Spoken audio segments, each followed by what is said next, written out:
Good afternoon, everyone. Thank you for every one of you guys for agreeing to attend today's session on refugee resettlement and integration in Canada, lived experience, lessons learned, and promising practices. We have four amazing panelists today that we will get to know them in a brief moment. But today's session will focus on it will highlight the lived experience of refugees in Canada, and we are hoping to get a lot of useful information from every one of the panelists. Before we start the session, I will ask Professor Usha George to introduce herself, discuss the project in a little bit more details, and we will get to speak with the panelists right after. Professor Usha George, the floor is yours. Thank you, Sohail. Thank you all for joining us for this session. We are extremely delighted to have you all here and look forward to hearing your views on your experience in Canada. I am the director, I'm a professor of social work and a director of the Ryerson Centre for Immigration and Settlement. It's a university-wide research center, and in addition to mentoring students, international experts collaborate to support the transdisciplinary exploration of international migration, integration, diaspora, and refugee studies. In fact, I teach a course for the PhD students on migration, diaspora, and refugee studies. Now, before we begin, we want to acknowledge that the Ryerson University and the Ryerson Centre for Immigration and Settlement operates in downtown Toronto, which is a territory covered by the Dish with One Spoon Treaty between the Anishinaabe, Mississauga, and the Haudenosaunee, as well as a treaty signed with the Mississaugas of the Credit and the Williams Treaty signed with multiple Mississaugas and Chippewa bands. The project, which is titled Refugee Resettlement and Integration in Canada, Lived Experience, Lessons Learned, and Promising Practices, was meant to be a kind of a two-day conference where, you know, all the stakeholders would come together, have discussions, and we'll come up with, you know, interesting suggestions for policymakers to kind of enhance the integration of refugees into Canadian society. Because of COVID, we had to change the entire format. So right now, it's a digital series focused on Canada's approach to refugee resettlement and integration. It's funded by a Social Science and Humanities Research Council of Canada grant. The overall aim of the series is to engage stakeholders to consider Canada's approach to resettlement and identify changes to policy and practice that will make Canada more inclusive and responsive to refugee needs. For the series, we aim to bring together refugees past and present, more recent cohorts, as well as settlement workers and service providers, policymakers, researchers, and students to share insights and lessons learned from research findings, settlement practices, and lived experience. So when you are making your presentation, feel free to tell us what you thought could be done, you know, better, or what you found as helpful and what you found as not so helpful. So that's where we want to kind of take this. Now, I won't, you know, take time to talk about the specific objectives of the series, but it's basically to understand and obtain insights from multiple stakeholders sorry, about refugee resettlement in Canada. Canada is well known for its approach to refugee resettlement, and but there are many gaps in our knowledge and practice, and we can all benefit from, you know, information that we can glean from refugees themselves and their lived experience. So thank you once again. I'm sorry for those who have joined. I have to leave at 3, but I'm here. I'm going to listen to the rest of the group. Thank you, Usha George, for the great introduction and providing a little bit more details on today's session. I will start introducing our panelists for today's session. Please correct me if I mispronounce your first name or last name. Feel free to correct me. I would like that each panelist, once I introduce all of you guys, each one by one can provide a little bit more information about yourself. and then we will get to the discussion questions for today. So today panelists are included. We have Irfan Tarin, we have Olamide Agboola, we have Tessy Ojar, and we have Fahad Amir Nsubuga. I hope that I pronounce your names correctly, and I'm sorry if I did not. But I'll leave the floor to you, and please feel free to start introducing yourself.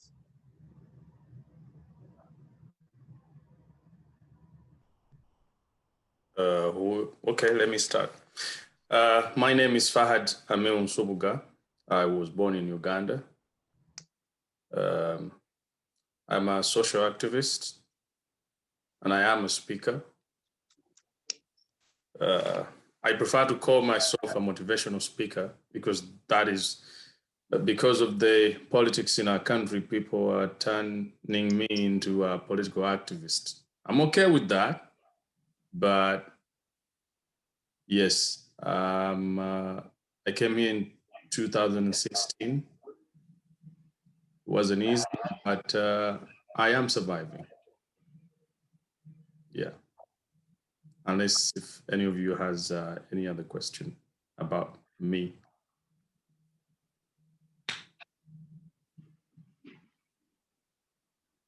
No, Fahad, that was perfect. Thank you so much for sharing that information. If you are able to move to the next panelist, any of you, please feel free to provide a little bit of brief background information. That would be great. Sure, I will go for that. My name is Irfan Tarin, and I'm from Afghanistan. I'm a doctor in my own country, and I have recently moved to Canada. So I have been just here for 6 to 7 months. So my experience was here, so until now was not so bad, but we will share more during the session. Okay, I'll go next. My name is Tessy Ojar. I am from Nigeria. I moved into Canada in 2019, and it's been good. we're trying to see how we can get settled in. I read economics as first degree, and I have a master's in finance. And here, I've been working with some non-governmental organizations like Together Project and all that to see how we can help refugee mothers to settle in. So that's what I've been doing basically. And for job, I work as a PSW now. Yes. Okay, so I'll go next. My name is Olamide Agboola. I'm from Nigeria, and I moved into Canada September 2019 to be precise. So I'm about a year and 5 months old here in Canada. I'm an accountant as a profession, and I love to organize. I love to cook. I love being creative, and I love making people happy. Yeah, talking about what I've been doing here in Canada, I've volunteered in so many places. One of the most interesting part of my volunteering was with the Salvation Army and also with Neighborhood Link, having an English conversation circle teaching seniors. Then I've attended trainings. One of the reasons why I'm here today, I attended a training on business entrepreneurship and communication with Syrian Canadian Foundation and Jumpstart. And basically my journey down here to Canada initially was a little bit rough, but it's been getting better day by day. And recently my status just changed, so everything is good. Thank you. Thank you, every one of you, for sharing that information. Much appreciated. We have come up with a list of questions that we are hoping to raise during today's session, and we are hoping that we get a fruitful discussion today from every one of you, and hopefully you guys can provide more information based on each questions. So if everybody is okay, we can jump into the questions. And the first questions that we would like our panelists to provide some information about it is, tell us about your experience in settling down a year after arriving in Canada. Like more specifically, which place you stayed at, how did you build your personal and professional networks? I will go. Yeah, when I got in here, we stayed in the shelter for a while. I was in Radisson Hotel. That was the shelter we stayed in, and there we connected with some persons who were also refugees.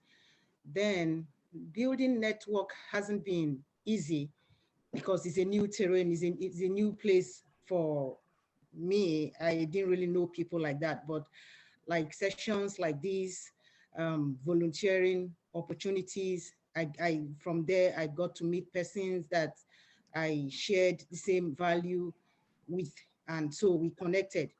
And another thing that was a challenge, which is still a challenge for me, is the accommodation. Because when you come in as a refugee, you don't have any work experience. Some of us don't have credit scores and all that. So that was a bit of a problem for us, trying to get a place to get landlords who accept you as a refugee. So at the end of the day, you see that we resort to using agents who will, at times, you have to pay more than you are supposed to pay for accommodation. So, but for now, I have moved out of the shelter and I live somewhere in Scarborough. That's it for that. Another thing again is about our career pathway. I think it's been challenging because most of the times our credentials are not recognized. And when you come in like that, you tend to look for jobs who ordinarily are not tailored towards your career pathway, but you just have to take it to make ends meet. So those are basically the challenges I have personally faced. Yeah.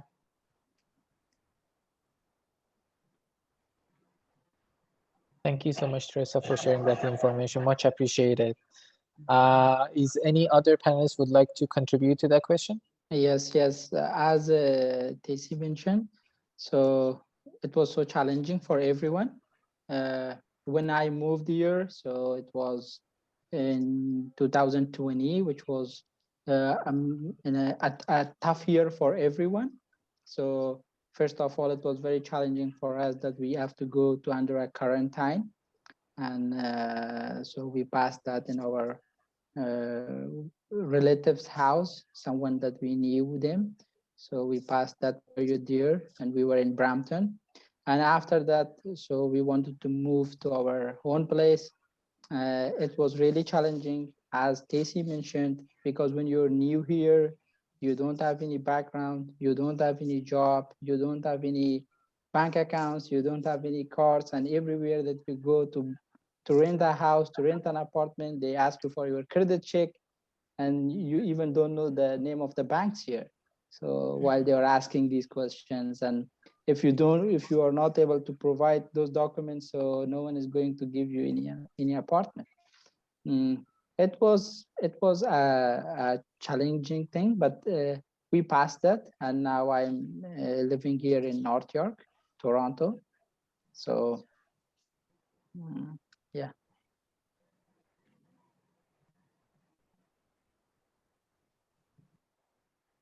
Thank you, Irfan, for providing that information as well. Would Olamide or Fahad like to go next to provide more information? Okay, so I'll go next. Yeah, so like I said earlier, I moved into Canada in September 2019. So when we came in landed. So it was a different experience entirely. We didn't know where to go, what to do, and how to go about the whole journey. So what we did was I came in with my family, my husband and 2 sons, and I was pregnant. So when we moved in, we had to go to a hotel, which we paid for on our own with the little funds we came in with. And so within a few weeks, we exhausted everything and we were stranded.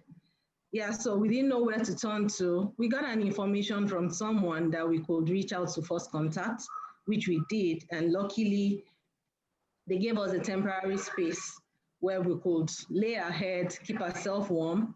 but feeding and moving around was our own burden. So with the little we were able to raise from the support from the government, we were able to feed ourselves and move around in running the refugee journey. Okay, so a few weeks after, like about 2 weeks, we were called by First Contact again, and they told us there was a long wait queue, but we were lucky enough, for us to get moved into the family shelter, which we were very thankful for. So that was a whole lot of blessing, I would say, because it was a better space and feeding wasn't a problem anymore. We had an opportunity to be fed 3 times a day, even though there were still little challenges like restrictions, policies here and there, like don't do this, don't do that within the shelter. You have to come in at social time. They do night checks and all that. It wasn't really too comfortable, but we were grateful, for that. Okay, so while we were there, we realized that it wasn't a place for us to stay for so long. So we started looking out for houses where we could probably rent. And as we were moving around, we discovered that everybody was requesting for the same thing, like every other speaker had said. They needed a credit score, they wanted your bank statements, they wanted an employment letter, and even references from past landlords and all that. Where are we going to get all that? We're new in the country. So we decided that we were not going to look for any house anymore, that it was too frustrating and it got us so demoralized. And so, but we already dropped our applications into so many places. So like about 3 months after we moved into the family shelter, we got a call from one of the landlords. He requested to meet with us. So I was just about 2 weeks after I delivered my baby, and we all showed up in the cold winter. When he saw us, he saw the new baby. He requested for a few of the documents which we already had, and he gave us a house. So right now, moving from Toronto, we are now in somewhere in Brampton. So that's where we are right now, and we're happy. Thank you. Thank you so much, Olamide, and I'm sure that was not an easy journey to go through, but I'm so glad that you and your family are settled in Canada. Thank you so much for sharing that.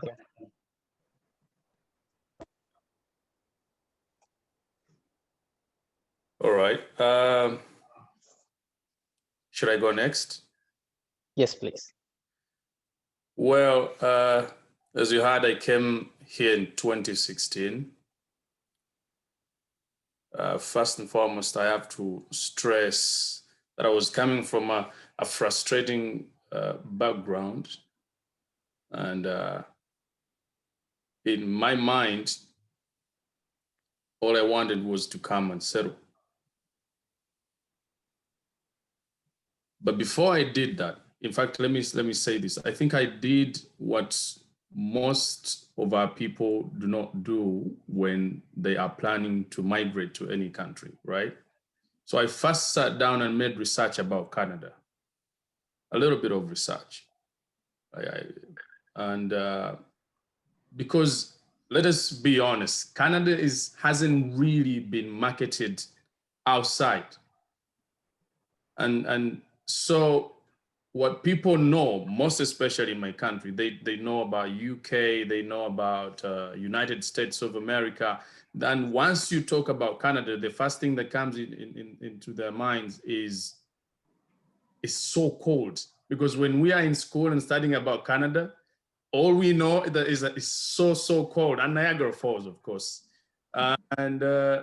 People do not even know, most people don't even know that they speak English here. In fact, I still explain to people when they call me, hey, so how did you learn the language? I'm like, what language? So they think there is a specific language called the Canadian language. So it hasn't really been marketed outside there. But when you come here, then you get to know that there's so many things that they talk about.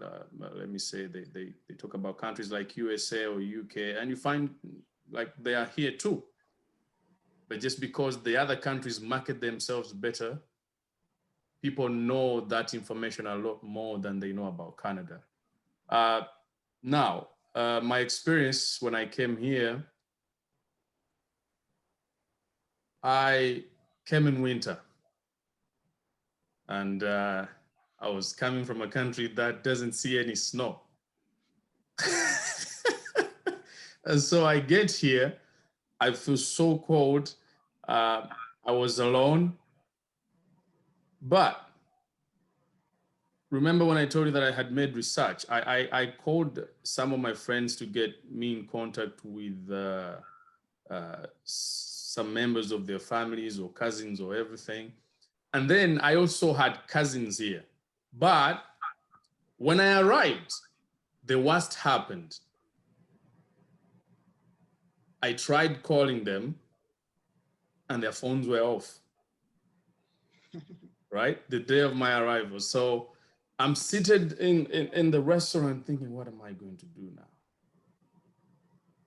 And I met this Nigerian guy who said, you know what? Let's go home and then you can call them from there, call anyone from there, and then they will come pick you. Now, I don't know if I should trust this guy, but at the same time, I'm like, I don't want to sit at the airport because what if they say, what are you doing there? Let's take you back. And so I said, let me risk. And I risked and I went with the guy. He was so nice. And I called, I kept on calling the other lady, a friend to my friend in Uganda. She picked me up after work, after she was done with work. And I am a Muslim. So when we were at her place, she had a lot of pork in her fridge. And I was just a new guy. I didn't want to say anything. And so the only thing I was doing was to eat biscuits and milk for 3 days. And she didn't know because she was getting out every day to go to work and she was leaving me behind. And still at that moment, I was still contacting my other cousins that, you know, I know about. And finally I got in contact with them. They came and picked me and I started staying with them for quite, I think for like 3 months, if I remember well. And then I started working on my case slowly by slowly. I started moving along, you know, around the area of Scarborough because they live in Scarborough, just to get used. And, you know, I was just walking close by just to get used. And then the other thing is, she talked about accommodation. I don't know if that question should be answered now, because I figured they had, that's when I looked into the questions, they kind of like look similar, but I think that has been one of the most disturbing issue ever since I came here. And that, it doesn't matter for me. I'm starting to believe that it doesn't matter whether you have been here for long or not, because some of us are profiled.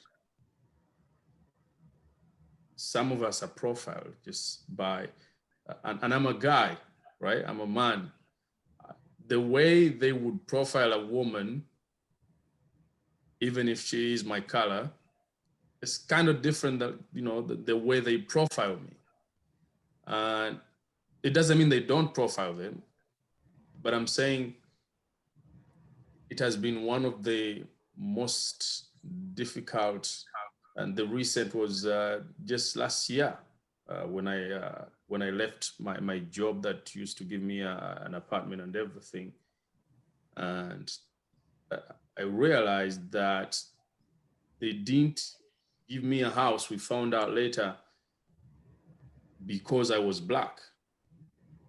And when we made research about the building, we realized that they probably never had no Black person in that whole building. And it was a tough time, because then I'm not a guy who pities myself, but regardless of how you choose to distance yourself from pity, you start thinking, if your color is the problem, or you are the problem, because the guy never knew anything about me. But he said to my face, you are going to take the house. And then when he went to his home, because when they told him to come and meet me, he didn't know he was meeting a Black guy, because I was meeting him through a friend of mine who I now call a sister, Trudy. And because Trudy is the one who called them. So they come, they thought they're meeting a Black guy, I think. No, sorry, a white person. So the landlord comes, he looks at me, I'm a Black guy. He said, you know what, you're gonna take the house, no problem. I start getting excited, he goes back home, and then he writes new rules. Like, he makes up new rules just to prevent me from getting the apartment. Remember, I had just lost my job. And I had just lost like I had like 3 jobs, but the major one, I had lost it. And so I was trying to get back to the other jobs and everything. And I explained to him, I had the money, I had everything. He asked for the checks of my previous jobs. I gave them all the checks.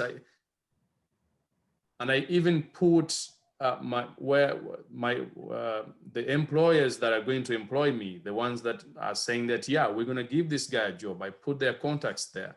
What he did, he called the ones who fired me, like the ones who laid me off, and he said, this guy gave us your contact to see if we can let him be in the building. And they said, no, he's no longer with us. And he didn't give me a house because of that. And I was coming from a tough spot, because even the job, I lost it because of my color, right? When we start talking about career and everything, when you ask about that, that is also another story. And so I have to say, Canada as a country is a very beautiful country, because the Trudy that I told you about, that is a sister, is white. I am Muslim, she has Israel background. So when you find a nice person, they are nice. But when you find a very bad person, they can make you regret so many things. Because I was running for my safety. But if I start thinking of, maybe it's better to go in a country where you run for your life than staying in a country that sometimes have people that portray as caring and everything, until they are not looking in your face. And so I went through that. The accommodation part was very, very bad. The only person that I think didn't give me didn't give me any problem in accommodation is called Jabbar. He's a gentleman from Guyana. I think he said, I look at you as my son. So he gave me an apartment. That was when I think in 2016. But we know when I was changing for another job and another apartment, then it became a problem. And I thought, now I've been here for a while, it's not going to disturb. But then it became a problem. The current place that I stay at, I met the lady. She saw me. She said, oh, I like you. You seem like a decent guy. I'm going to give you the apartment. And I think when she went back, she talked to her friends, and they she told them, I have a black guy. That is what we suspect, because then she called me later and she said, hey, Fahad, so this is what's going to happen. I knew we had said we were going to give you the place, but now I talked to my friends and my friends are saying, we need to see your passport. We need to see your, at least bring 2 checks and everything. But earlier, when she had talked to me, she had said, you don't have to bring anything because I have talked to you. I can see you as a decent guy. But now, after talking to her friends and after telling them that I am a black guy, now they are asking for all these things. So what I did, I was so angry. She had asked for 2. I brought checks for 2 years because I was angry. I was frustrated. I said, if you want checks, if you think that I'm not working, they are there. And then she said, yeah, I have to tell you that even also told me to ask you for your passport. I'm like, for what?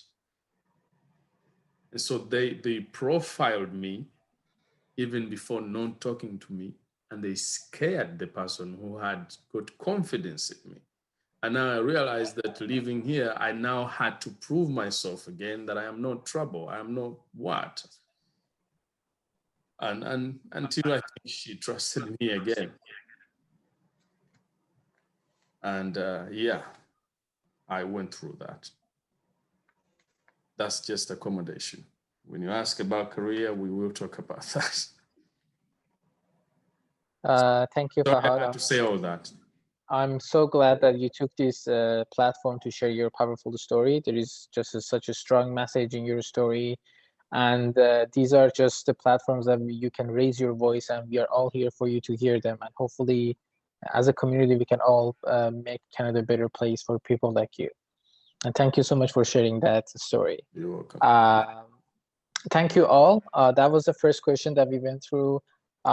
We would like to move to the second question, and hopefully we can get the same kind of response from every one of you guys.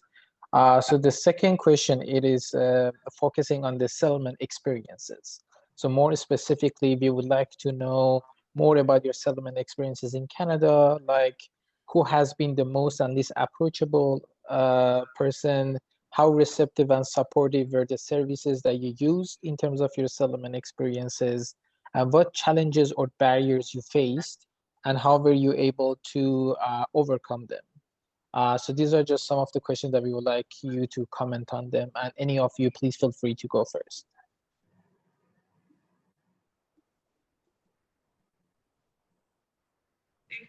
I'll go first. Okay, so talking about the most supportive, I would say the Salvation Army has been very supportive for me personally. So in terms of every area, in every ramification, talking of meeting basic needs, career needs, emotional needs, I can't think of any other thing, but in every sphere, they've been there for me. Yeah, talking about those that have been least supportive, I've mentioned one earlier, landlords, and the second I will mention are employers. So every time you try to file an application to get a job, but most times when I get to the level of phone interview, once they hear about your status, they turn you down. And so it's not been encouraging from the path. They wouldn't even want to hear you out or, you know, kind of screen you through the way they ask questions and, you know, to an extent, get convinced about your level of skill, knowledge, and expertise, you know, just by talking to you. So not giving us that chance, I believe they were very, very, you know, not so supportive. And talking about the barriers that I've encountered, I will streamline them to four points because of time. The first one is housing. The second is employment. The third is transportation. And the fourth is childcare. Okay, so how was I able to overcome housing? So like I mentioned earlier, I realized that while applying for different houses, moving around the whole of Ontario, I realized most of them wanted something, you know, like credit score, reference from previous landlords, employment letter, and your bank statement. So what we did was, first of all, we tried getting a job so that we could get an employment letter. Then secondly, we didn't know anything about credit because where we come from in Nigeria, we see credit as a burden, a financial burden. So we were taught to live within our means and utilize whatever you're able to earn to sustain your family. So I had to understand the culture here, that's the system here. So you can't successfully integrate or settle if you don't have a credit card. So of course I had to go outside my will to get a credit card, and I started building it. But there was no way I could get it built to the level of giving a landlord that information to give me a house, but I started. Then about the bank statements, I began to save. So I maintained a healthy saving culture, myself and my husband, so that we could build a bank statement. And about references, we couldn't do anything about that because we were new to the country. So getting all that documents together was what was able to help us get the present accommodation we are in right now.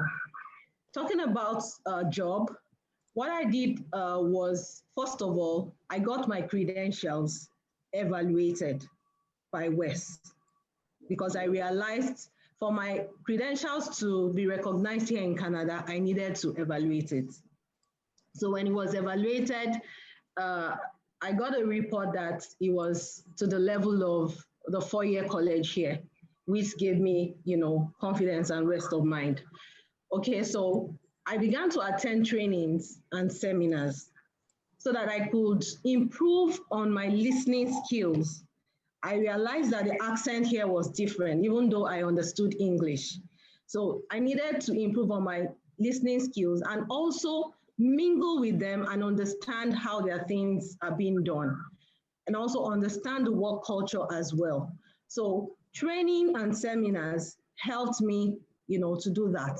Then while I undergone the training, I got my CV reviewed and updated. Okay, so during the training, I also made new friends and I got information on places to volunteer as well. So while volunteering, I met so many wonderful people and I began to learn the Canadian style of working.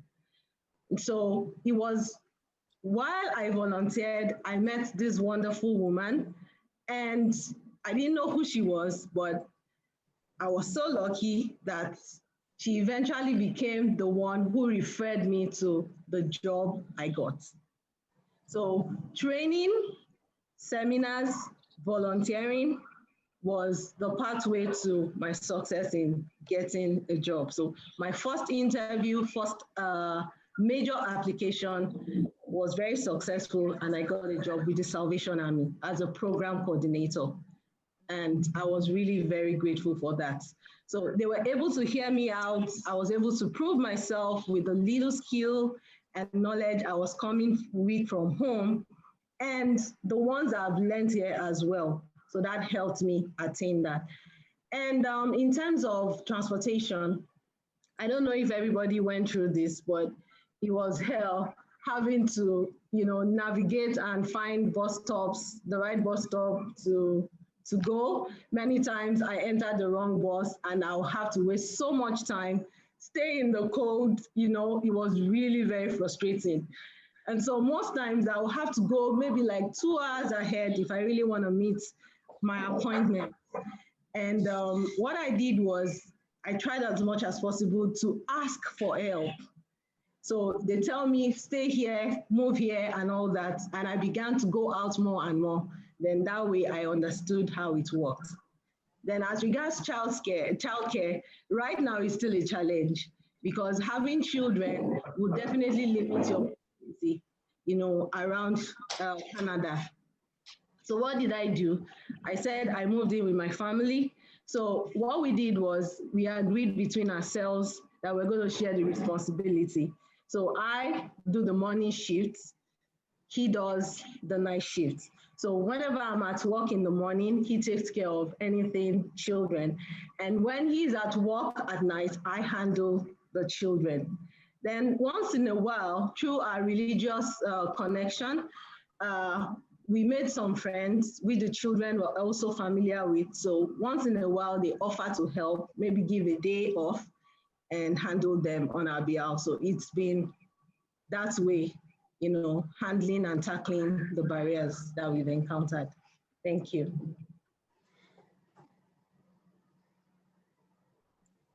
Thank you, Olamide, for sharing those information. Very, very fruitful and knowledgeable. Thank you. Would any of the panelists would like to go next?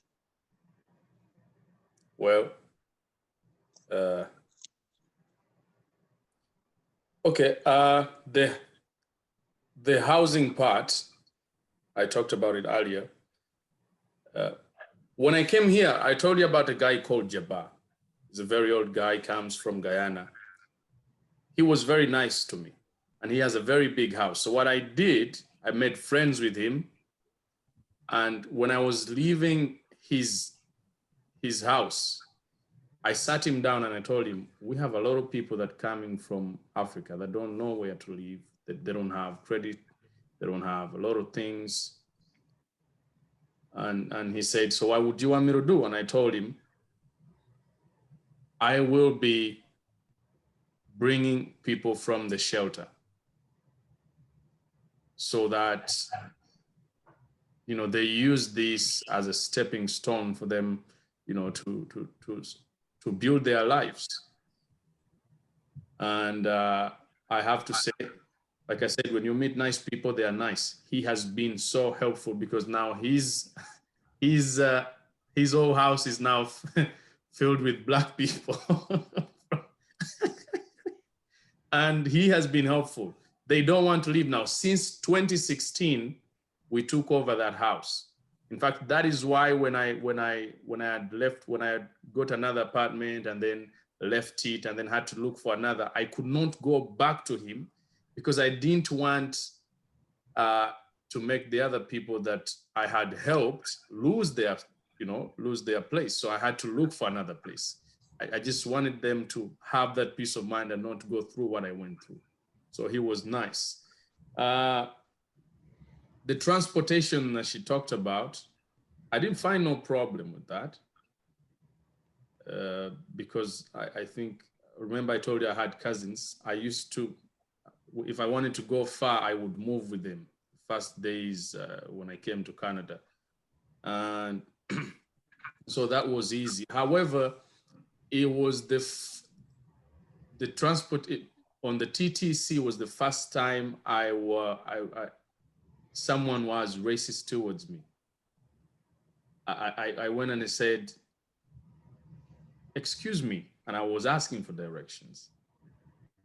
And this lady held her bag so tight. And I said to her, no, ma'am, I'm not gonna steal. I'm just asking for directions. And so she got embarrassed by that. She apologized so many times that I told her, I understand. I do understand, but I also hope you take this as a lesson.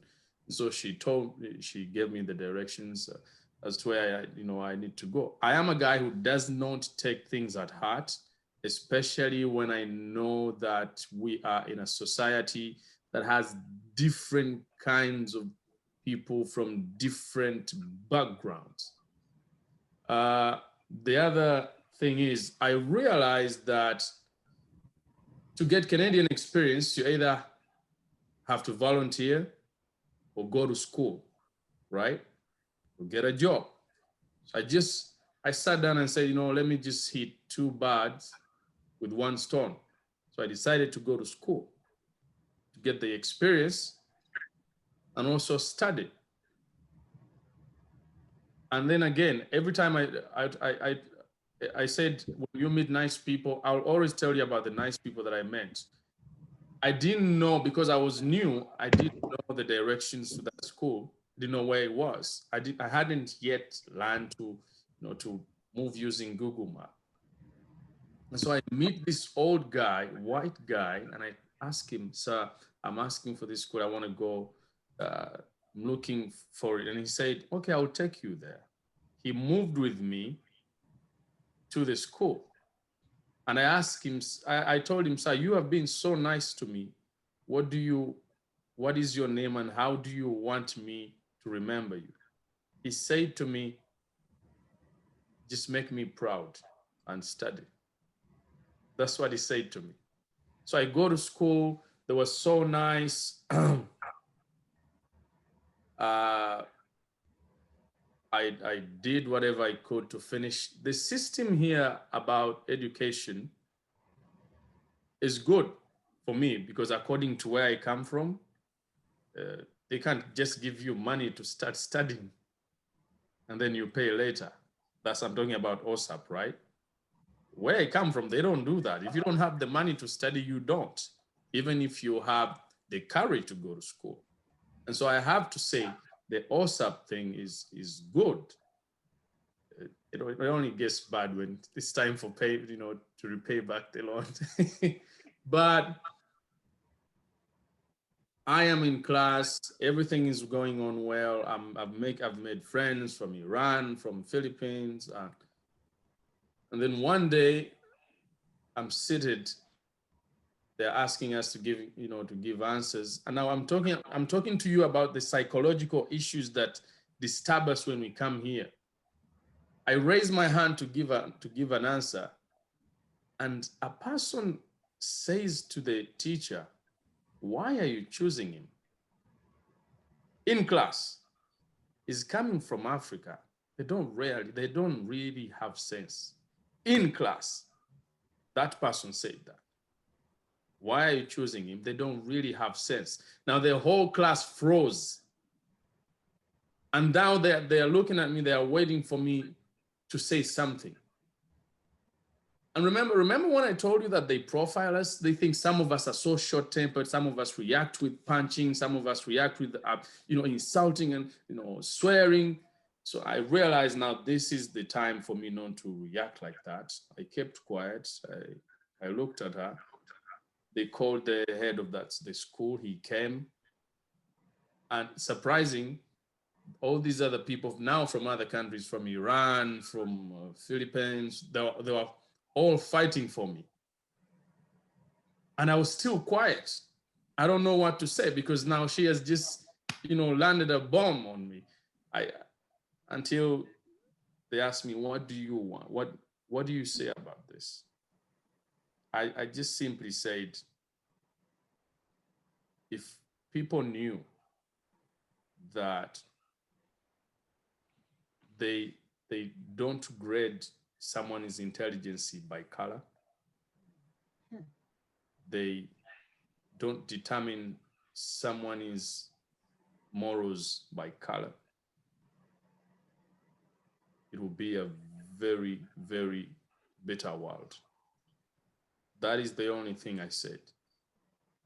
Now, for me, the lessons there was to make her know that if she wanted to pick on me to create, a battle between me and her, she was not going to get that. And so I think this also should be a lesson for other immigrants. That you don't have to just react back rudely with anyone who says or picks on you. Sometimes you have to be calm to teach them the lesson that way. Okay, sometimes some people break down, but it has worked for me every time I stayed calm. But I also regret some moments. Like when I was working for a gentleman and the first week of the job, they were firing a company of cleaners that mostly had Black people. Now this guy calls me on phone because I was the head of maintenance. He calls me to find out if they had left. And he says, hello, have those monkeys left?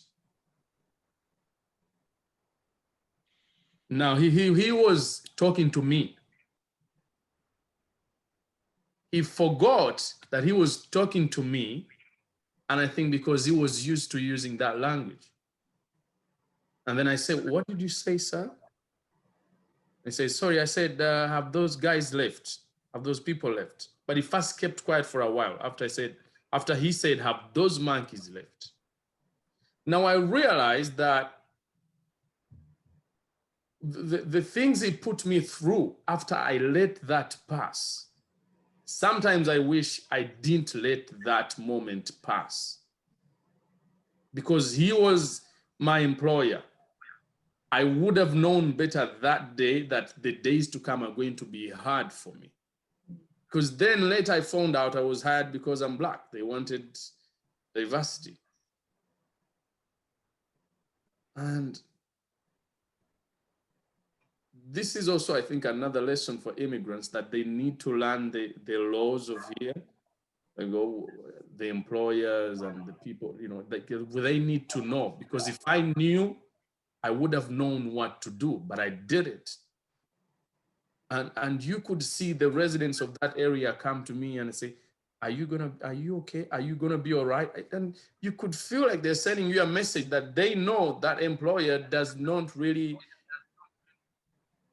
like people like me. I remember the security guard once told me when I just joined that company, she was Indian, and she said, if you survive here for a month or two, you can survive in Guantanamo Bay. And I survived there for 1 year and 8 months. To cut the story short, when it was my time for me to go, when they were laying me off, they didn't give me no reason. Up to now, I come back and I look at that later, and they never gave me no reason. But I also remember that the regional manager tried to offer me another job of that company. And he said I think he said on phone, I remember he said on phone, we're gonna give you another job because we know the person that heads that area, we know his ways, they are not good. Now, I wondered, if you know how he behaves, why then are you still letting him head that department? So I think people need to learn the regulations, especially the immigrants. If I knew what to do, I would have handled it differently. I would have maybe sued him. I would have done things differently. But I didn't. And because they think most Black people are scared of police, or most immigrants are scared, in the message that I still have, he sent a message and said, you have to leave that place by 12 p.m. or else we are going to call the police on you. But I'm not afraid of the police because my record is clean. But at that moment, remember, they had just laid me off. I don't have a place to go because that was my place too. And they're landing all these things on me. And so I realized that the lesson here should be, we should learn the regulations a lot more and I think when they are receiving us here, they should always encourage us to learn the regulations, because that helps a lot. Now, that means that the system can help you if you know those regulations. But if you don't know the regulations, you might find yourself getting frustrated for years. The good thing that I had a good supporting system. I had Trudy, I had Safina. Those ones, I always call them my diehards. They are always there to encourage me to, I had them. And slowly by slowly, I'm getting better, but I haven't gotten over it because of how I was treated. But if I knew that the first red flag was when he called and said, have those monkeys left, I would have known better. And as I speak, he's still the head of that area. So I know for sure most people are going through the same, because the time I was there, I saw a total of 6 to 9 managers, which means people would not stay in that place. The head, the business is a very multi-million business. They know that that guy does that, but they're not doing anything. Why? Because these people, they just employ new immigrants, knowing that they don't know anything.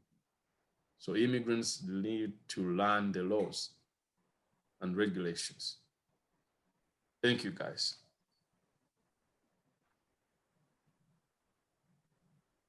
Thank you, Fahad, for sharing another very valuable, I guess, lesson story, both in terms of your housing and in terms of an employment. Sometimes those stories are not easy to share, but we really appreciate you taking the time to really give us the full details of the story and making us part of your story. Thank you. No, I'm cutting them short. Thank you again. Cutting them short. Someday I'll tell people how he made me kneel down. But I went through that. Thank you. Ojar or Irfan, would you like to answer the same question? Yes. Sure, I will go. Okay. Yeah, you can go. Okay, thank you. Okay, I think for me, like he mentioned, one vital thing that Canada has to really look into. Well, some people will say, oh, racism here is subtle, it's not as bad as it is in other countries, which to an extent I would say yes. But you know, when something is not spoken of, when it's subtle, people tend to feel that, oh, I will do it and get away with it because it's not something that is spoken out that loud, right? I've had issues with people who look at me just like you said, because they feel I am Black, right? They just feel, oh, she's Black, she wouldn't know this much and all that. They should learn to see us beyond the color of our skin. And that's one thing for racism there. He talked about profiling, and he said most of the times they are not as harsh on the female gender. And I'll tell you, that's not true to an extent. We all get profiled. As soon as you are Black, at times they don't even let you come up to open your mouth to say anything. They just feel, oh, she's done with, she's Black, right? But I think with time, I'm believing that the world is changing, and with time, these things will get better.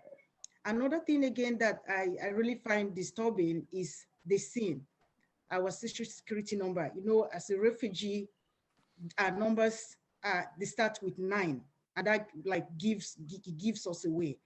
I once went to open an account, and I had every document, had everything to open that account. And as soon as the guy asked me for my SIN number, I gave to him, I'm like, you are a refugee claimant? I said, yes. And he was like, no, we can't, TD doesn't open account with this SIN number. And I was curious because I've never heard of that before.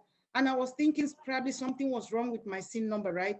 I excused him, went inside and began calling my caseworker. I was worried. I'm like, I'm having a problem here. It's like someone tampered with my SIN number. And she was like, no, you don't have to be that hysterical. Hold on. Let me call you back. I stayed there. She called back, and she wanted to talk to the guy, but he was resistant to talk to her.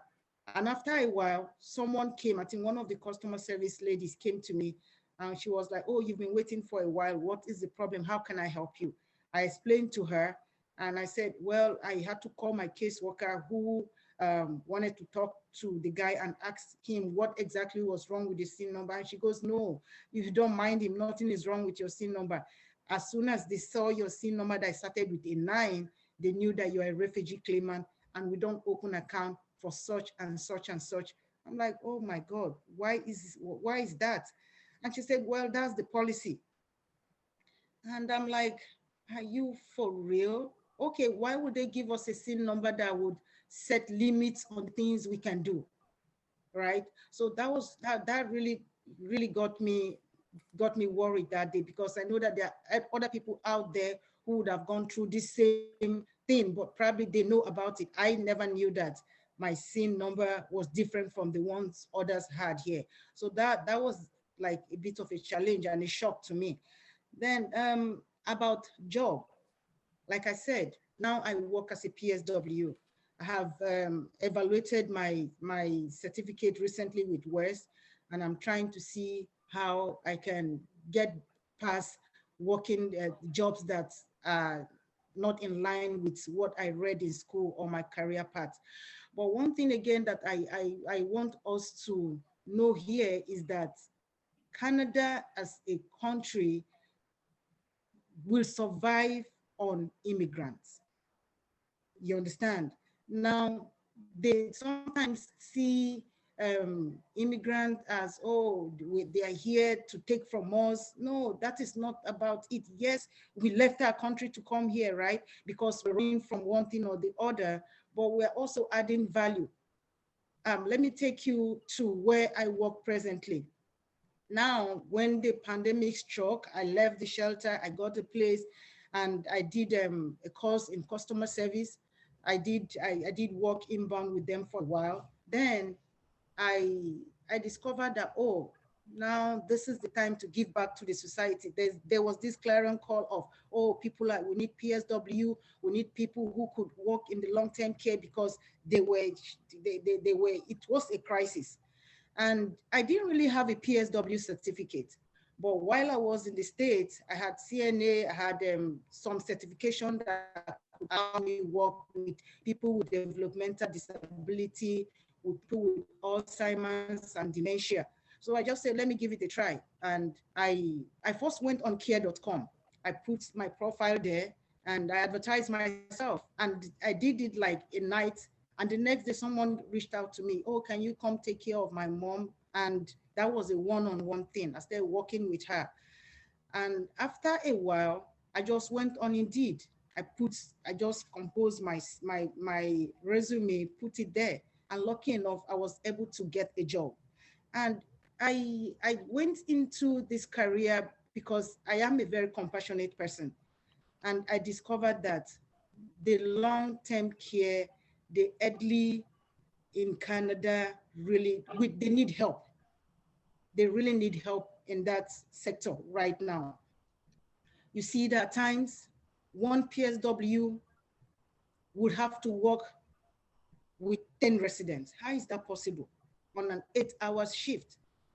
You understand? But it's like that because they are short-staffed. They are nobody. People are not there to take up these jobs because it is considered, one, they are not regulated. PSW, they are seen as the last. When you look at in the medical career, they are at the barest bottom.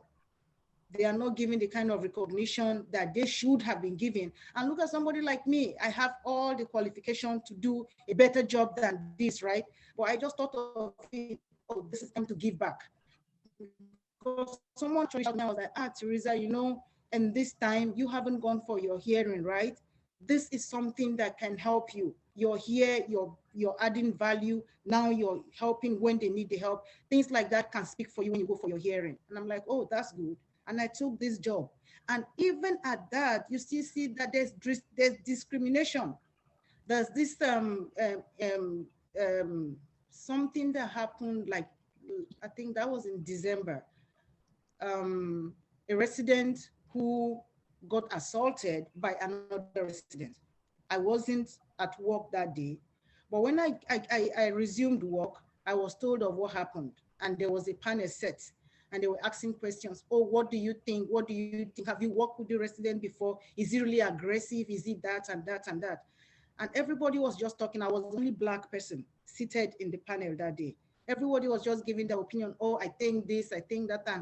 And when it was my time to talk, the person that was handling the stuff just waved as in, she made me look as if I don't think there's nothing that she has to say again. I kept saying, oh, I still have something to say. I still have something to say. And she goes, I think everybody has spoken enough. Then another lady said, no, I don't think we should just, whatever view she has, why not let's listen to her. At the end of the day, I was given the opportunity to talk. And guess what? It was what I said at the end of the day that now the lady was like, oh my God, I am so sorry. I never looked at it from that perspective. So these things, they are subtle, they are not spoken of, but it is there. The racist aspect of it is there.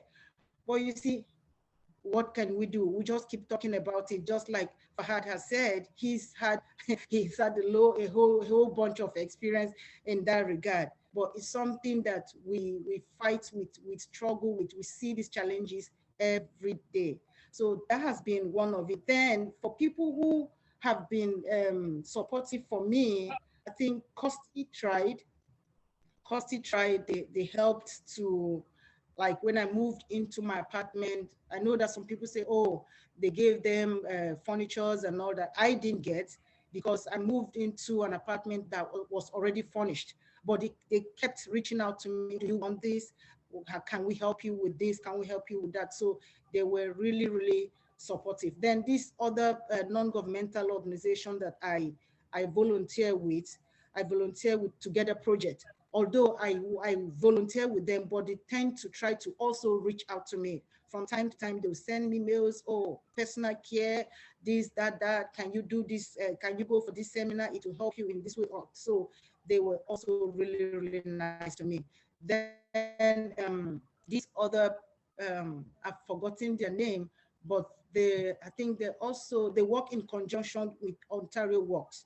So from time to time, they reach out to me to ask, oh, we have this, you can make of this, you can make use of that for your children and all that. So that's another thing. Then the Syrian Canadian Foundation, I had a program with them. And after that program, they've still kept in touch with me. But recently, I was working with them, trying to recruit teenagers for their photo program. You understand? So my daughter is part of it, and it's been awesome. You know, this time that they're all indoors, so that was helping them to connect with other kids. And so those were the people that really reached out to me, and they've contributed in one way or the other. So for me, that was it. Then the ones that were least helpful would be, I think, like the employment, everybody has talked about it, but that is it, because you keep trying and trying and trying. I remember once I used my experience, because I had in the state, I worked with the correction department. So I saw that opportunity here in Canada too, and I'm like, oh, since I have that experience, I've worked with them before, let me try and apply. I applied, they sent the form, oh, do you know how to use this gun? Do you know how to do that? Do you know how to do that? I filled all those informations, I sent to them, and they got back to me. And the lady that talked to me that day was like, are you a permanent resident yet? I said, no, I wasn't. And she was like, well, I think this job is reserved for only permanent residency. When you have it, you can come back. Or can you visit this site to do this, that. So I visited this site, applied for the job she recommended that I should go apply. And the person that reached out to me was like, hello. I said, hello. And he was like, can you tell me a little bit about yourself? Just at that point of introduction. And he goes, I don't think at this moment you are the candidate we're looking for. That really got to me. You understand? Because he didn't really allow me to even talk, just at the point of introducing myself. And he said that. I later got back to the lady, to the squad, that he did that because he felt that I haven't had enough Canadian experience. But you see, how do you get the Canadian experience if you don't start from somewhere? You have to work somewhere, right, to have the Canadian experience. But if you keep getting turned down over and over and over, you will be here for 5 years without even having a Canadian experience. That is why you see some of us end up picking jobs that are completely out of our career pathway, just to show that, oh, actually, I have worked here in Canada. So for me, that's been it.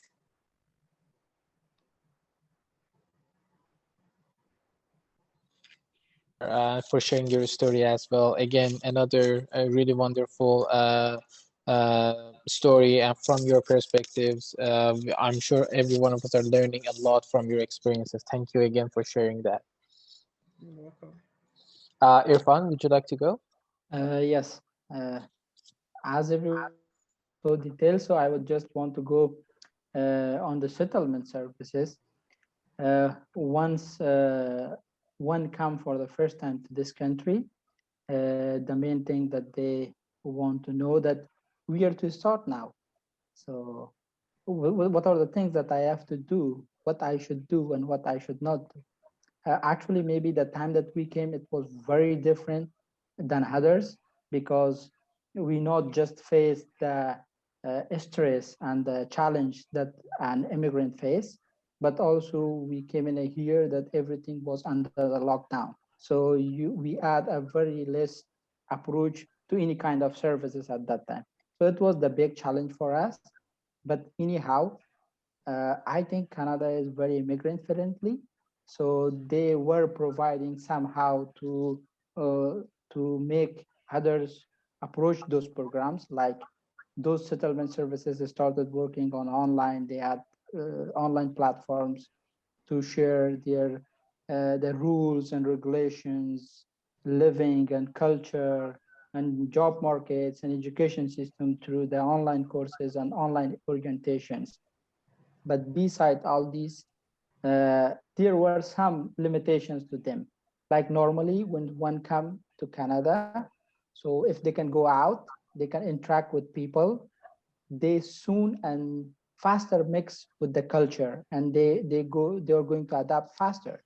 But for my family, it was very difficult. So we came in a time that everything was, even family members were separated. So they were not meeting at all. So it was very difficult for them. And also once you come to a new culture, new people, even new place, so it's very difficult. Since I had the knowledge of English language and also was able to use the computer and internet, it was a lot of things were easy for me to access them and the programs that they were offering and getting what to do and what not to do. But people I knew, they were most useful for me to show me the opportunities, because you are not going to know any opportunities by your own, like what services you are going to get unless someone tells you about that. And but beside that, although I'm mentioning it again and again that this year was different, so the settlement services have to do that they should lock their doors, but they wanted to provide online whatever they could.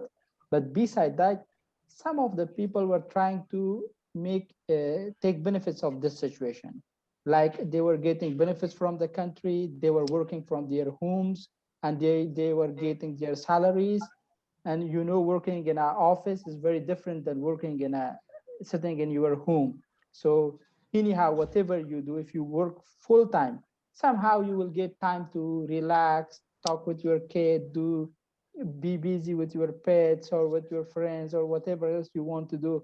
So a lot of people are taking this advantage. So I have heard from someone that they just want the situation to go on. They just don't want to, in this situation, they say, oh, it should be locked down. It's not because of that they are so feeling responsible. They just, because in the last years, they had the experience of working so hard that they never get so much time. So now they are enjoying this time and they feel very good to be at home, working from home and not providing all the services and being relaxed. Because when I came here, so the first thing I want to get my driver license. So I want to apply for that, and I want to bring my driving experience from my own country, and it should get translated here. They told me there are offices and services that they will translate your experience in English, official documents. So I contacted to them, and people who told me that you should contact them, they said, oh, because of COVID, we are not providing these services anymore. So the pandemic limited them also, but there are ways that they can do this, especially when things get relaxed. So they are somehow, we are not in the office, we cannot do this service, but if you see those people at weekend, they will go somewhere. And they will go out of their home, they will go in the vacations, they will do all other things, but when just it comes to their responsibilities at work, sometimes, not everyone, sometimes they just do the same thing. So I'm not sure everyone talked about job. If I go to that section also, because as I see it is the next question that should come up. But since everyone talked, if you want me, I will talk about that also, because the big challenge I faced in settlement, more than accommodation, it was job. And it had two reasons. The first thing was that people who were so experienced were losing their job at this time. So for someone who is coming new to this country, India, who is facing so much problem to get a job in normal circumstances and normal situations, during pandemic, it was so much difficult. So people who were experienced, people who were working in a store, who were working in an office for years, they were losing their hours, they were losing their jobs. So how they can hire a newcomer? Especially they don't have any experience. Normally they don't accept them. So in this situation, it would be more and more difficult for them. It was one thing. And the other thing is specific about my profession. So I'm a doctor, and I don't know whether it's the platform to make that suggestion or not. So how far my voice will go, I don't know that. It's the time that they need this profession so much. So they have experience that healthcare workers were needed at this time so much. But people who come with their experience from other countries, they are not accepted. Maybe others, like if you see an engineer at this time, if you talk with a lawyer, if you talk with someone who is working in a store, if you talk with them, they say, "Oh, you're a doctor, so you are working in healthcare system. You will find very easily job here, especially in this time." So because everything is shut down, except that the health services are expanding, so you will definitely. But it's not like that.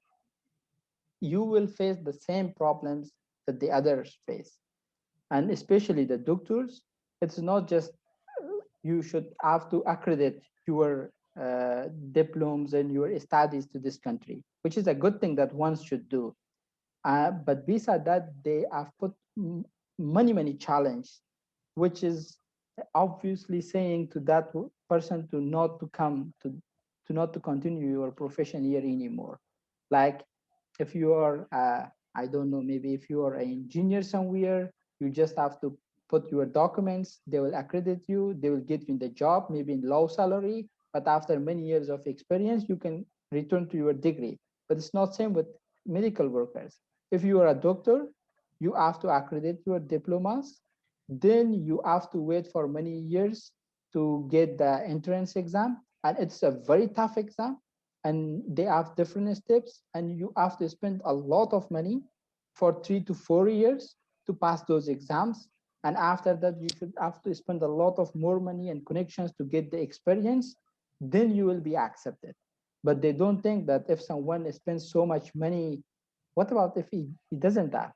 And also during this time, if he have a little money to spend on his education, so how he can cover his family, how he can cover his own expenses.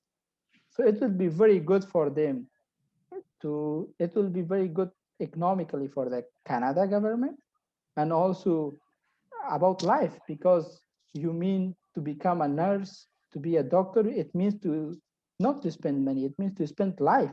Someone spends 10 years of his life, so it's very difficult to spend more 5 years. So it's a time that one wants to work. It's a time that they should now start making money. They should start pay off their jobs, whatever they had experience. And also the other challenges. So if you accept all these things that they have put on immigrant doctors or international medical graduates that they come, so at least they can offer them, okay, you can show us your talent and knowledge, and you can just easily become a nurse. You don't have to pass all the education, just come and show us your knowledge and pass these exams and become a nurse. Or you can become a physician assistant, pass these exams. But nothing is like that. So whatever you want to do, you should have to start it from the beginning. So it's not a good system, I think, because it will be a very waste of time. And people who are coming here, not just physically, you can use them to improve their societies. Now they're part of Canada to improve the country and the Canada, but their knowledge are also useful. Like back in my country, in the hospital that I was working and the experience I was getting from that hospital and the cases that we were seeing in that hospital. I think in Canada, you will never see that case. Maybe a doctor may become a professor here, but he will never face that case because like in my country, it was a war zone. So any day we would get 4 or 5 cases of very terrible accidents that in Canada, the professor who is now not working, he is just on research. He has never faced that same kind of situation.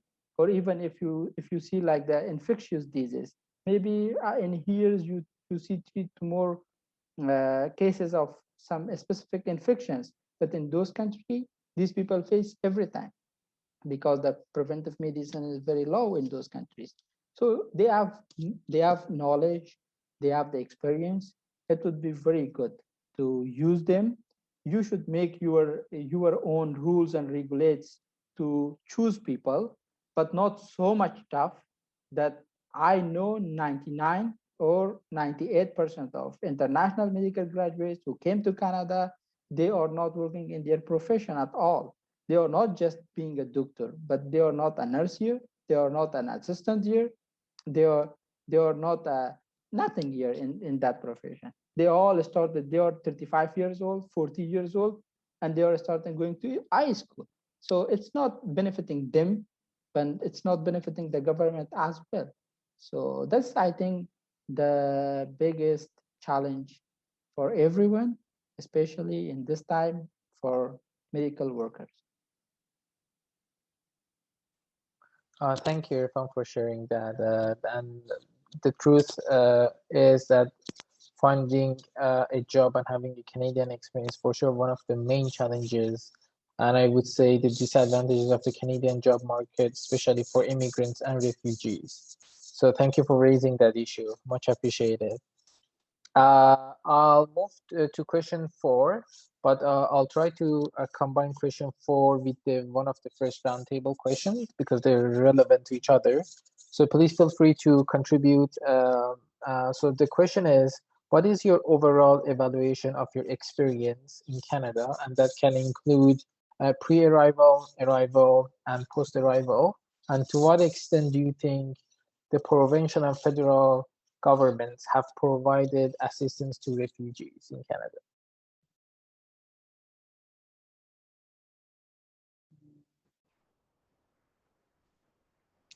I'll go first. Sure. Okay. I think Canada is one of the countries that is really, really refugee friendly. I am saying that because I have been to 2 more countries and I saw how their refugee process is, and I saw how it was difficult for people to migrate into those countries. Like, for instance, in 2016 to 2017, there are a lot of persons who were in the US and had to run over to Canada because of what was happening there as per their policy on immigration and all that. Then if you look at countries like the United Kingdom, as if you want to go there as a refugee, at times it takes you like 10 years even to get status. But here in Canada, their policies are so friendly that you can come here in the space of 2 years, you are a permanent resident of this great country.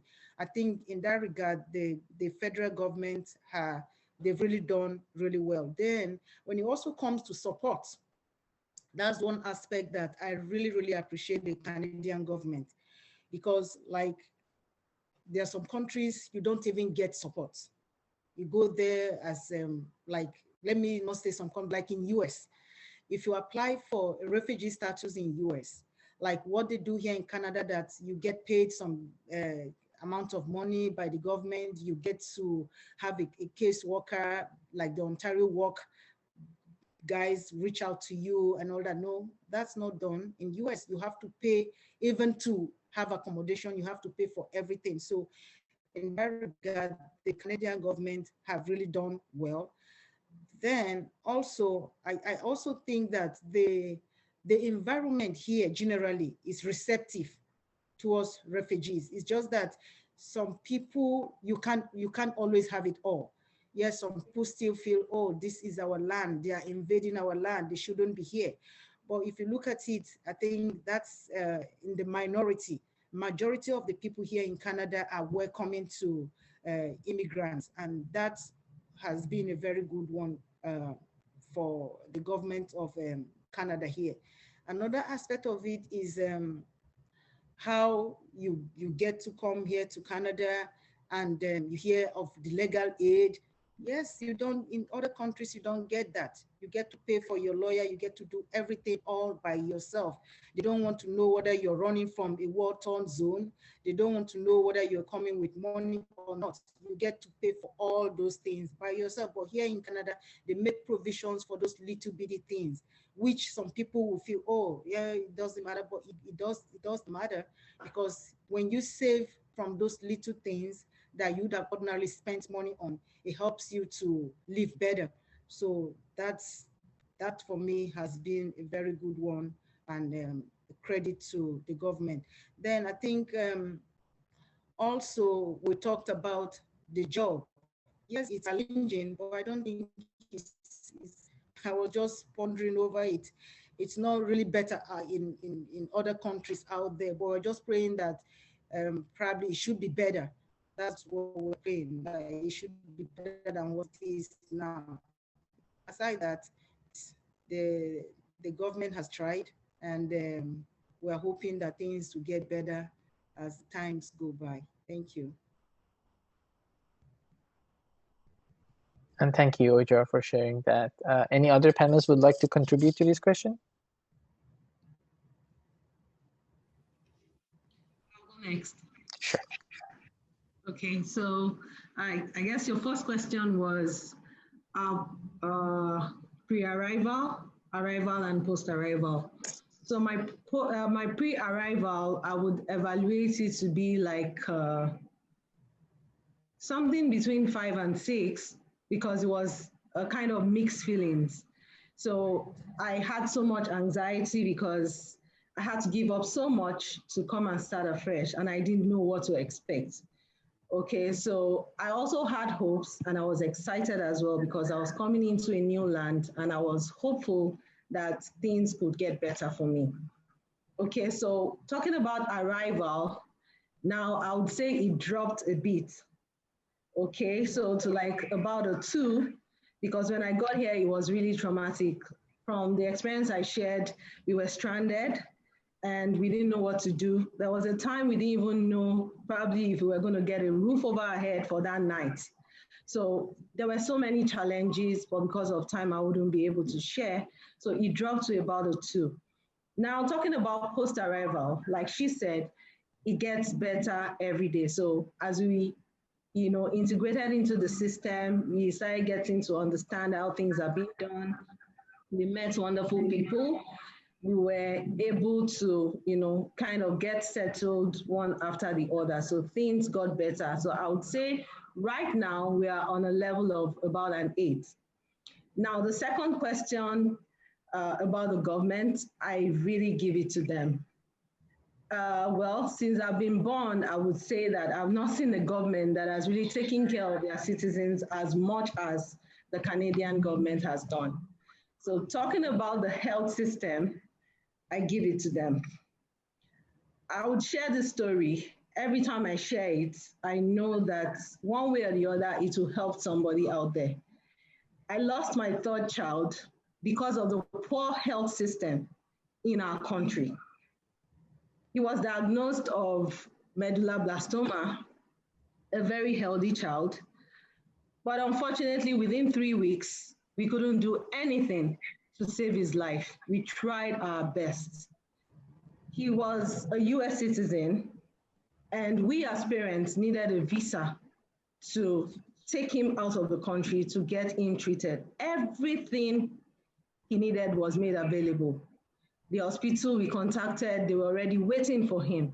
But unfortunately, we couldn't get a visa to take him out of the country. We tried to even contact a cousin of ours. He came in to get him out, even though it was a difficult situation for us. But unfortunately that day, when he was supposed to leave with him, he died. So because of the poor health system, he couldn't make it. He wasn't given a chance to leave. So I really give it to Canada for this huge support they are giving towards health. A lot of people would have died even in the course of coming in to seek refuge here. I had a friend when we were in the shelter. He came in with his family as well. When he went for his medicals, he was there, and then they discovered that all the drugs that had been administered previously due to the high blood pressure he had has been, drugs that had been, banned for so long and was not in use. And so that had made his health deteriorate so much that was shutting down some of his system. And by the time they tried his BP that day, he said he was up to 250 over. So they told him, if you take a step further, you were going to die. And due to the health system, they were able to, put him on this support system. They trained his wife how to administer all the drugs and take care of him. And now today, the man is so healthy, he's back to work and he's full of life. Talking about housing, we couldn't get a place to stay when we exhausted the money we had, but they put a roof over our head and kept us warm. I give it to them in that area. In terms of education, even though before your status changes, you might not be able to go to school properly, but to an extent, there are some trainings that are open to refugees that can actually help improve their knowledge and skills as well. So I still give it to them. In terms of finance, they are contributing, a lot of support, helping people out. Even part of this is what people are using to pay their house rent, alongside with a little job they can, they can get. Then basic needs like food banks, other places where you could go get some clothing, furniture banks and all that. They've got, this system that really works well and encourages people to settle in. Of course, there's no 100% system and it can't be really that perfect, but as time goes on, it can only get better. So I would say that the Canadian government have tried. That's it. Thank you very much. And thank you so much, Olamide, for sharing that. Thank you, much appreciated. Would Fahad or Irfan would like to contribute to this question as well?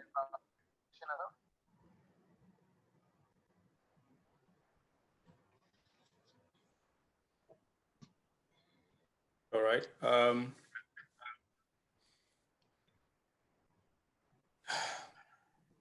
In conclusion, my evaluation for me, I have to say,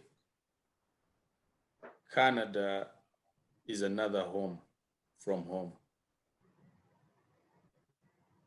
Obviously, when you're going to another place or a new place, you always find challenges. But I also don't think that governments of here, like Canada, not like governments of where I come from, can sit down and set out to just frustrate their people. And so for me, I see that the Canadian government has really, really tried. And I'm saying that with a lot of grave and disturbing experiences at the back of my head. However, I said earlier that the best thing we can do to help things to progress smoothly is one, Canada needs to market itself more. It is not really marketed. And that is why one of the speakers said that people are coming from the United States to Canada, because we who come here then start telling them the good things we find here or how the system works here. And so they say, what? They run from USA to here. They run from UK to here. But the reason as to why, they're getting a lot of people in the UK, US, and sometimes good doctors and engineers, like he said, now he's a good doctor. Just, it's because the other people, like they market their countries. They make it seem like, oh my God, you're going to heaven until you go there. I'm lucky I have a sister in US.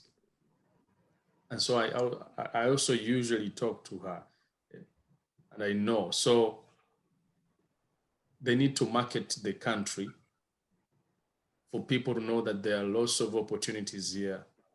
And the other thing still in marketing, when, I don't know how they should do this, but when an immigrant comes here and goes in to I wasn't in the shelter, so I don't know if it happens, but goes to the shelter or talks to the caseworker. Before the caseworker tells you, so you should go out and look for this and this and that, I think they should provide some small magazines or pamphlets or whatever to teach people the regulations of different things. Because I realized that most of us who come here land ourselves into trouble or we get problems that can be solved by only knowing a regulation or a law about that. Because we are in the dark, a lot of things happen to us. Some people end up doing worse things. So for me, people need to be taught. And people need to, when they come here, they need to understand that just because you're an immigrant, just because you just came to Canada, it does not mean that you're not human enough to have rights. Because if you don't know that, then you're gonna meet people like my former boss, right? I have had good bosses before, but I'm also telling you, like, you're gonna meet people like my former boss, who has been a boss of that place for 10 years or more than 10 years now. So now, if I went through that, I know lots of people went through that. So the marketing, teaching people the regulations, that should be put number one or two. The healthcare system, like she said, I'm happy too about that. It's good. Now, the other thing is what he said about the jobs. No one can get experience without being tried, right? So that's why maybe some people keep looking for jobs, and every year you go to another job and say, you don't have experience of that. You don't have experience of that. But where they have given me a chance, I have stayed there because they chose not to look at the experience I had here, but they took a risk at the experience I had back home, right? Someone took a risk and said, you know what? You say you've been through this, you showed up the paperwork and everything, let us take a risk on you. And then you end up being the guy they rely on. So I think they need to think about that. And also, I don't know about Afghanistan, but in Africa, I know 98% or 100, we don't use credit. So if I come here and you say you won't give me a house because I don't have good credit, how am I going to survive? Or else I'll keep on looking like a beggar to some people because then I'll keep going back to the government to help me, right? Because I don't have the credit that you want me to have the housing that I should. And so I think that also should be looked at. Not all countries are working with the system of credit. It is a good system once you get to know it, once you get to use it. But as you come here, you're a new person, you want to kickstart your life straight away. People should know that we don't come with credit. So in general, Canada has been beautiful. I'm not a guy who's pitiful. I've learned from my bad experience. I've met some nice people. And so I am glad that I'm here. I encourage more people to come. And as we go on, I know we will progress better. That's it.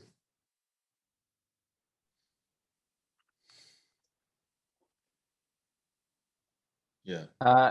Irfan, do you have anything to add? Yeah, thank you so much. Of course, the experience that we had before coming to Canada and what we are experiencing right now is not even comparable. So there are a world of difference in the way that we are living, in the way that we are treated in the society. So it's very different. But anyhow, so people who are coming from other countries, if you ask them that, okay, what are the challenges that you're facing? To be honest, they are coming from a societies where they have no rules.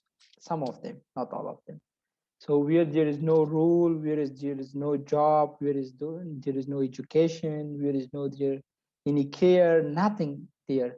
So if you just ask them to compare that situation with this, so of course you have landed to the haven and more than that. So it's not even comparable with that.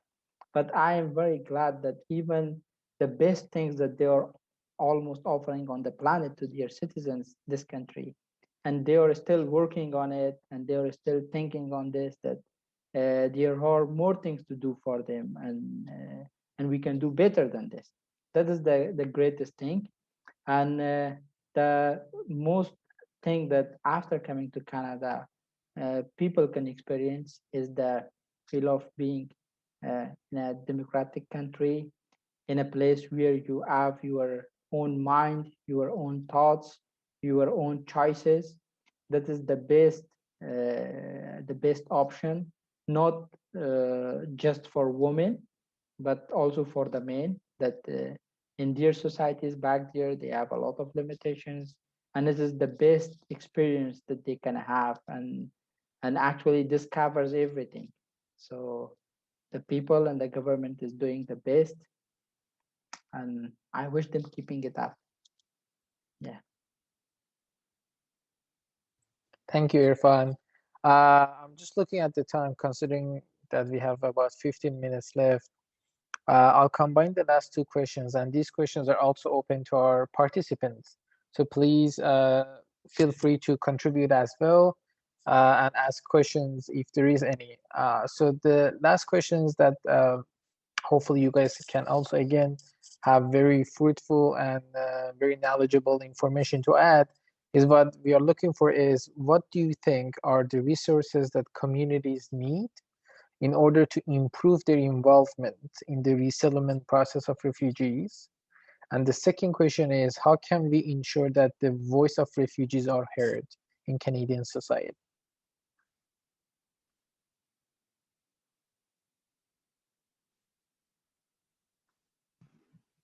I'll go first. Sure. Okay, so I'll be very brief. I have two suggestions about the resources that could be provided to help people settle better. Okay, so the first one is, if there's a way a community information center could be established solely for refugees, because I realized when I came in, I had to rely so much on hearsays. And at a point, I got confused. I didn't know what to do, where to go.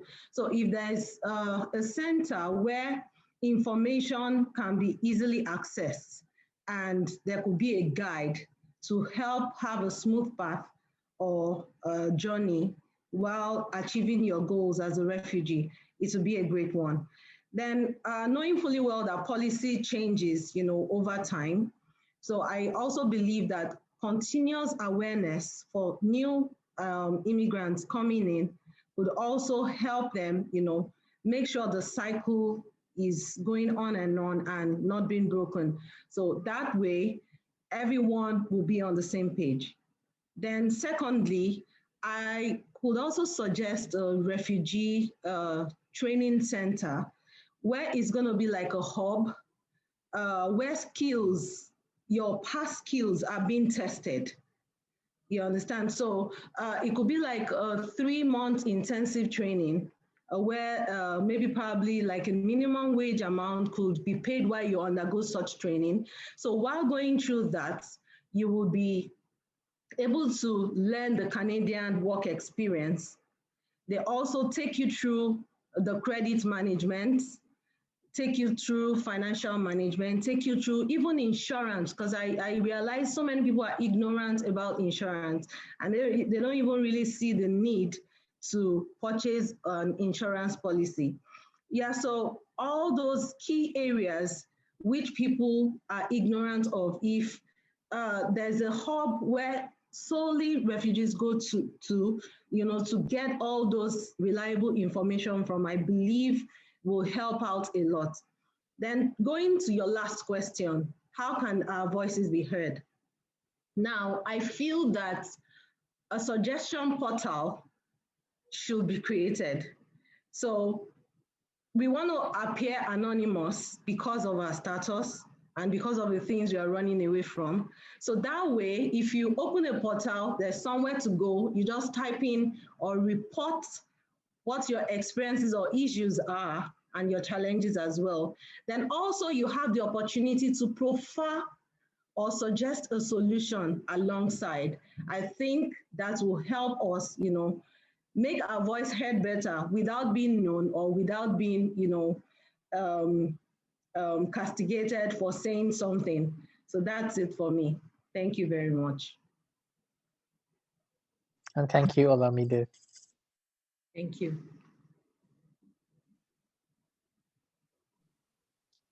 Well, I will want to add on that. I really wanted to share the same thing that on the first question, that there should be organization, community, whatever that they have or they can make or in the community to just recognize the people's skill and put them through to improve their skills to equalify to the Canadian scale and education system, but not in a way which is going on right now. They can put them through trainings and with a lower payments. Like I'm a doctor, if they cannot accept me as a doctor, they can put me to work with the experienced doctor, not just for a year. Even I will be able to, I'm ready to accept to work with them for 4 years even. But at least we get some money from there, we get some experience there, we can run our family, we don't have any financial issues. So after 4 years, even 5 years, then we can go to the same profession as the same thing that we were in the past, because everything to start them everything from the beginning, it's very tough, it's very difficult, and it's very stressful. So if you come to this country after when you are 30 years of age or after that, it would be really difficult, even if it will be more difficult when you come with your family. And also to air our voices, I think such platforms are very good, and it's the first time that we are experiencing this, that there are platforms like this. So we would be very grateful to have this platform, and there should be more platforms like this. So they are the best ways that that our voice can be heard. And so this is the first time someone asked us these questions. So they provide everything, and we face some challenges, but no one asked, so okay, what else do you want? What are your challenges? So these are the can be good resources. Thank you, Irfan, for that feedback as well. Would Fahad or Ujar like to add any more comments? Yeah, I would like to add that, like a platform like this session where we're having right now, it's a good one, because from these conversations here, you've seen that there are several things that are of concerns to immigrants, to refugees, and if you begin to work on things like this gradually, you discover that most of these problems will be attended to. Then another thing is also there are many organizations out there, most times the refugees don't even know these organizations exist. I was shocked to know that there are organizations who could cater for your kids. There are organizations who could help your kids with after school homework and all that. But we need to know that these things are out there so we can access them, right? So those informations should reach out there so that the people who really need them can access them. That's one of it for me. Then another thing is that the communities who need this, who needs like need these things, they are not at times reached out to. You understand? Like I live in Scarborough, and someone reached out to me once and was like, "Oh, we have this thing happening at North York.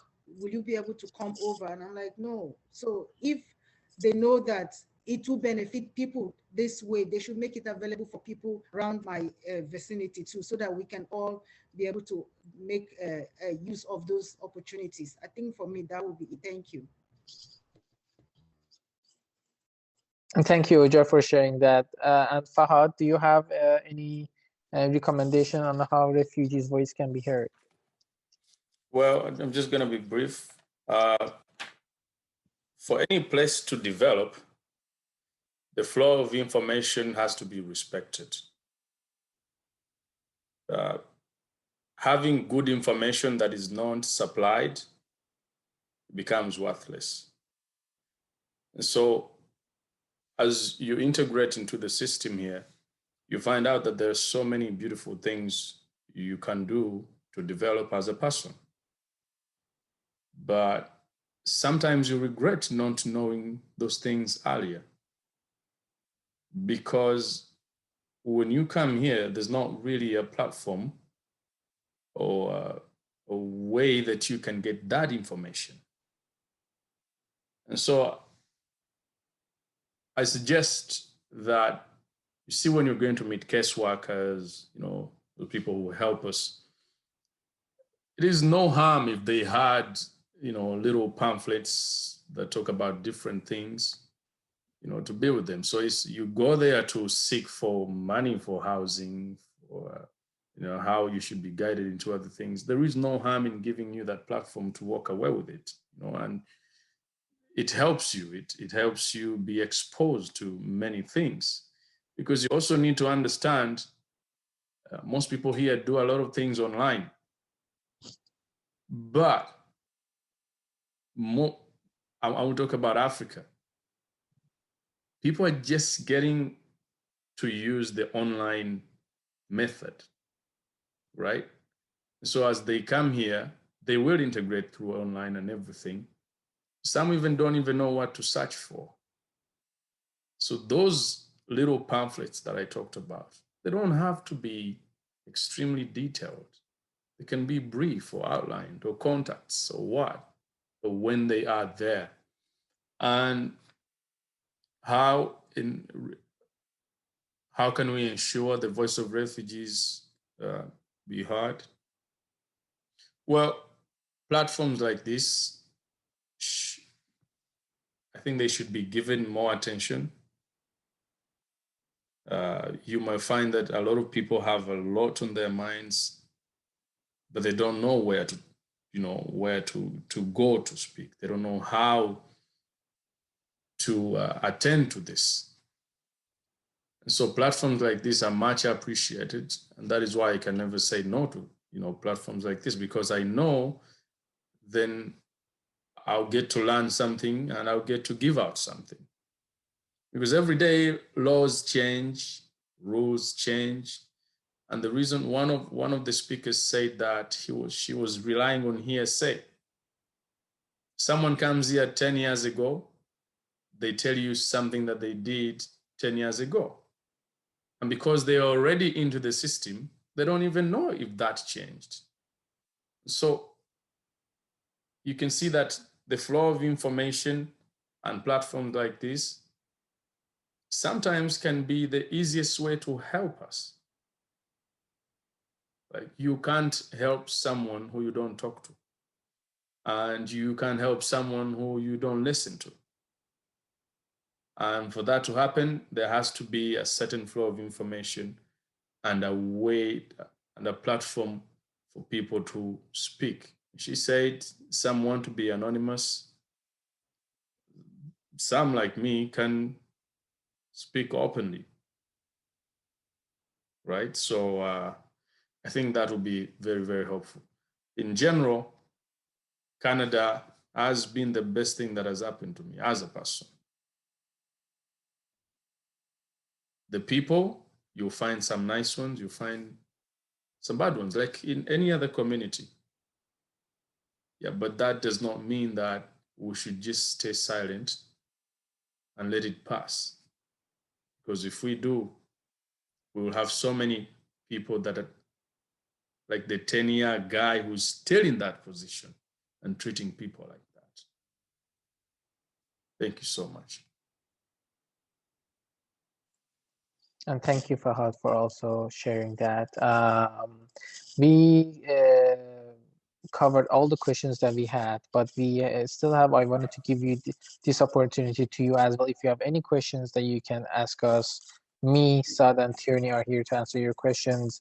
Or if there's any last minute question from Safaina or Trudy or any comments that they have that they want to add, please feel free to share.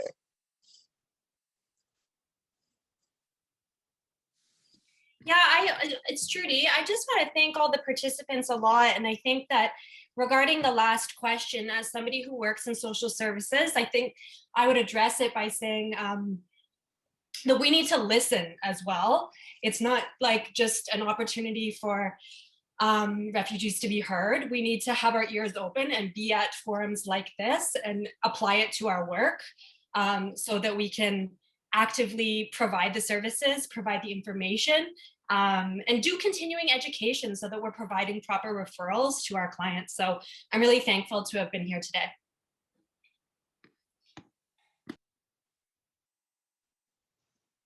Thank you, Trudy, for adding that. If there is no more comments or feedbacks, I wanted to personally thank every one of you panelists and our participants today for taking their time, joining us today in our 5th session, sharing their experiences and lives. And personally, I learned a lot just from this session, and I'm very grateful that you guys shared part of your story with us today. Thank you again. I have included in the chat box the email address of Sad and myself. We are the 2 research assistants organizing this series. The next series and the last session is organized for next Friday, which is the February 26th between 4 to 6 p.m. And that session will bring the perspective of academics on lives of refugees. So if you would like to participate on that one, please feel free to send an email to either myself or to Sad, and we hope to see you all again. Thank you so much again. Thank you. Thank Thank you. you. Thank you so much. Bye, everyone. Bye, everyone. Bye. Bye, everyone. Have a good one.